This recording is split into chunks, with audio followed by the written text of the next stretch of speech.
जी, अस्सलाम वालेकुम जी। मैं उम्मीद करता हूँ आप सब लोग बिल्कुल खैरियत से होंगे और आपका आज का इतवार का दिन भी अच्छा गुज़रा होगा। आज 30 जुलाई है, तो मैं सोच रहा था कि पहले जो डेली की वीडियो होती है वो तो मैं ऑलरेडी बना चुका हूँ। तो आज ज़रा न्यूज़ पे वीडियो बनाई जाए कि न्यूज़ का इम्पैक्ट क्या होगा आने वाले दिनों में मार्केट पे। तो करंटली कुछ न्यूज़ आ रही हैं, कुछ अच्छी न्यूज़ भी आ रही हैं और कुछ बुरी न्यूज़ भी आ रही हैं। तो मैंने सोचा कि ज़रा कैंडल पैटर्न को भी एक दफ़ा देख लेते हैं आज। इसके ऊपर ज़रा इंडिकेटर भी लगा के देख लेंगे और ज़रा मार्केट पे जो न्यूज़ आई हुई है, न्यूज़ का असर भी देख लेंगे। तो चलिए सबसे पहले चलते हैं न्यूज़ की तरफ और फिर बाद में ज़रा कैंडल पैटर्न को देखते हैं। तो जी हमारे वज़ीर आज़म साहब ने सदर को समरी भेज दी है असम्बलियाँ तहलील करने की मुद्दत से पहले। तो कहा ये जा रहा है कि 8 अगस्त को शायद असम्बलियाँ तहलील कर दी जाएँ। इधर से खुर्शीद शाह का कहना है कि 9 अगस्त को असम्बलियाँ तहलील कर दी जाएँगी। लेकिन वज़ीर आज़म का कहना था उनकी कमेटी का कि 8 अगस्त को तहलील कर दी जाएगी। वैसे तो 14 अगस्त को इन्होंने तहलील करनी थी, 14 या 13 अगस्त को, लेकिन अब ये 8 अगस्त को असम्बलियाँ तहलील करने जा रहे हैं। तो जिस दिन भी असम्बलियाँ तहलील होंगी उससे एक दिन पहले आपको मार्केट पे असर नज़र आएगा। मार्केट पे असर उसका हमेशा से नेगेटिव असर ही रहेगा। आगे चलते हैं जी। आईएमएफ शराइत पर अमल दरामद। आईएमएफ ने कहा था कि जो आपका गैस सेक्टर है उस पे जो भी आपका कर्जा वगैरह है, जो भी लायबिलिटी है उसे कम कर दिया जाए। तो अब गवर्नमेंट ने प्लान बनाया है कि जो भी हमारा गैस सेक्टर है जिनमें हमारे ओजीडीसी वगैरह आ रहे हैं, तो उन पे जो भी हमारा 400 अरब का कर्जा बन रहा है उसको कम कर दिया, उस लायबिलिटी को कम कर दिया जाए। तो ये पॉजिटिव असर होगा बहुत ज़्यादा। किस पे पॉजिटिव असर होगा?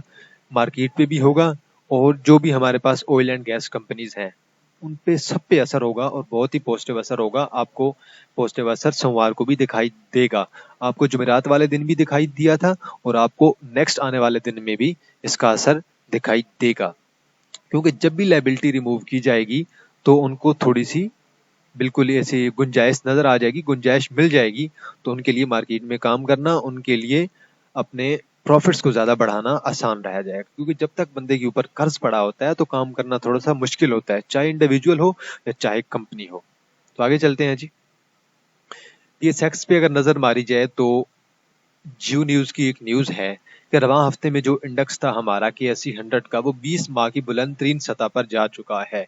जो पिछले जो हमारे पास 20 महीने गुजरे हैं, मतलब 2 साल ही कर लें, अभी 2023 चल रहा है, इससे पहले 21 और 21 से लेकर आज तक इतना मार्केट हमारे पास ऊपर नहीं गई, KSE 100 इतना ऊपर नहीं गया। तो ये पहली बार हुआ है, 2 साल के बाद हुआ ऐसा कि मार्केट इतना ऊपर तक गई है। तो मेरे ख्याल में ये इन्वेस्टर्स को अट्रैक्ट करने के लिए अच्छी खबर है। इन्वेस्टर्स इससे आपके और ज़्यादा आएंगे, मजीद इन्वेस्टर्स आपकी तरफ आएंगे।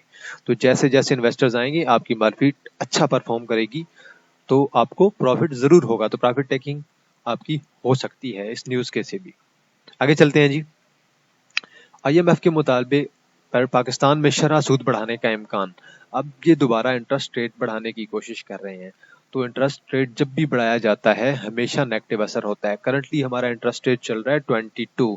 तो एक बार ज़रूर याद रखें, इंटरेस्ट रेट जब भी बढ़ता है लोग बैंकिंग की तरफ जाते हैं, लोग बैंकिंग सेक्टर में इन्वेस्ट करते हैं। तो जो ही शरह सूद बढ़ेगा लोग बैंकों की तरफ जाएंगे, इन्वेस्टमेंट बैंकों में बढ़ेगी। तो एक बार जरूर याद रखें कि इसका असर बैंकों पे सबसे ज्यादा होगा और किसी पे होगा कि नहीं। बाकी सब पे नेगेटिव असर होगा और बैंकों पे उसका बहुत ही ज्यादा पॉजिटिव असर होगा। लोग बैंकों में पैसे जमा कराना स्टार्ट कर देंगे। लोग अगर इन्वेस्टमेंट भी करेंगे तो बैंकों में करेंगे।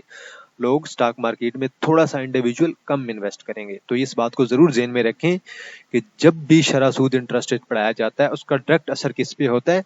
बैंक्स पे होता है। अगली खबर पे चलते हैं जी। चीन ने पाकिस्तान का जो 2.5 अरब डॉलर का कर्ज था वो उन्होंने 2 साल के लिए डिले कर दिया और इस बात की इसहाक डार साहब ने तस्दीक की है। इसहाक डार साहब ने जो तस्दीक की है, चाइना ने खुद भी इसका नोटिफिकेशन जारी कर दिया, उन्होंने खुद भी तस्दीक इसकी की है। तो बिल्कुल पॉजिटिव असर है 2 साल के लिए। अब इन्वेस्टर भी यही सोचेंगे कि 2 साल के लिए तो चलो कर्ज अभी डिले हो गया है, तो 2 साल बाद की बात है, 2 साल बाद में देखा जाएगा।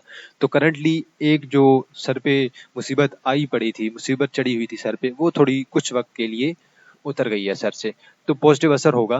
पॉजिटिव असर आपने जुमरात को भी देखा था इसका, लेकिन इसका जो नोटिफिकेशन है, वेरिफिकेशन है, वो चाइना ने भी कर दी है, अभी की है, कल की है उन्होंने, हफ्ते वाले दिन मेरे ख्याल में की है, और इधर से इसहाक डार साहब ने खुद भी उसकी वेरिफिकेशन कर दी है, पहले सिर्फ न्यूज़ थी। तो अब जरा चलते हैं कैंडल पैटर्न को देख लेते हैं। KSE 100 को अगर देखा जाए तो करंटली 47,076 पे है।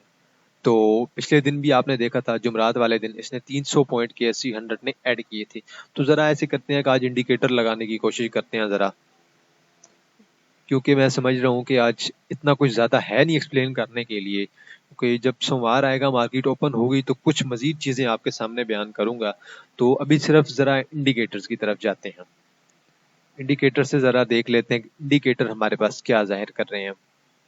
तो इंडिकेटर्स को अगर देखा जाए तो करंटली जो बुलिंजर बैंड है, उसकी जो मिड बैंड है, ये मिड बैंड होती है बुलिंजर की, ये होती है टॉप बैंड और ये होती है लोअर बैंड। अब ये जो मिड बैंड है, इससे KSE 100 हमारा बहुत ही ऊपर जा रहा है और अभी तक वो पीक पे ही है, पीक को टच कर रहा है। अब हो सकता है ये अपर बैंड को कल क्रॉस कर जाए, पर बैंड को ये जरूर क्रॉस करेगा और कल इसने करना है, क्योंकि न्यूज़ बहुत अच्छी आ रही है, तो इसलिए। और अगर वॉल्यूम की बात की जाए तो वॉल्यूम बहुत अच्छा था। अभी जितने भी वॉल्यूम पड़े हैं पिछले कुछ दिनों में, उनसे सबसे ज्यादा वॉल्यूम अब पड़ा है। 253, 254, 55 मिलियन कर ले, 255 कर ले, मतलब 255 मिलियन वॉल्यूम पड़ा है। और अगर RSI की बात की जाए तो अभी तक तो मेरे ख्याल में, अगर यहाँ पे मैं ऐसे जरा ये लाइन शो कर दूं, तो यहाँ पे अगर देखा जाए तो RSI अभी तक कोई डाइवर्जेंस शो नहीं कर रहा। KSE 100 भी इंक्रीज हो रहा है और RSI भी हमारे साथ साथ उसी तरह इंक्रीज हो रहा है, तो कोई डाइवर्जेंस नहीं आ रही अभी तक। कोई ऐसी न्यूज नहीं है कि मार्केट नीचे आने वाली है, लेकिन मार्केट डिप लेगी। लेकिन अभी मार्केट ने डिप लेने का बिल्कुल भी नहीं सोचा। मार्केट डिप लेगी जरूर, लेकिन मेरे ख्याल में मार्केट का अब जो टारगेट है वो 48,000 है। और नीचे आ जाए जी, बात करते हैं स्टॉकेस्टिक की। स्टॉकेस्टिक की बात की जाए तो स्टॉकेस्टिक भी अभी करंटली आसमान को छू रहा है, इस लेवल पे है जी, 93 पे है। और ये जो रेड लाइन होती है, ये स्मूथ लाइन होती है इसकी, वो आहिस्ता मूव करती है। और ये जो इसकी ब्लू लाइन होती है वो फास्ट मूव करती है। इसलिए हम मोस्टली प्रेफर करते हैं रेड लाइन को, रेड लाइन की बेस पे हम बताते हैं। तो रेड लाइन अभी तक आसमानों पे है, इसे नीचे आते हुए बहुत टाइम लगेगा। तो अभी अगर कोई ऐसा शेयर है जो आपको अच्छी कीमत में मिल रहा है, जो आपको लगता है कि आपको बाय करना चाहिए, आपकी प्राइस में मिल रहा है, तो आप उसमें बाइंग करें। जैसे मेरे ज़हन में एक शेयर आ रहा था, मेटा टेक ट्रेडिंग। तो मेरे ख्याल में ये 7.4 से गिरा है, एक महीने में 7.4 7.5 से गिरा है और 6.59 पे आ गया है। ये देखें, 7.5 से गिरा है और 6.59, तकरीबन ₹1 ये शेयर गिर चुका है।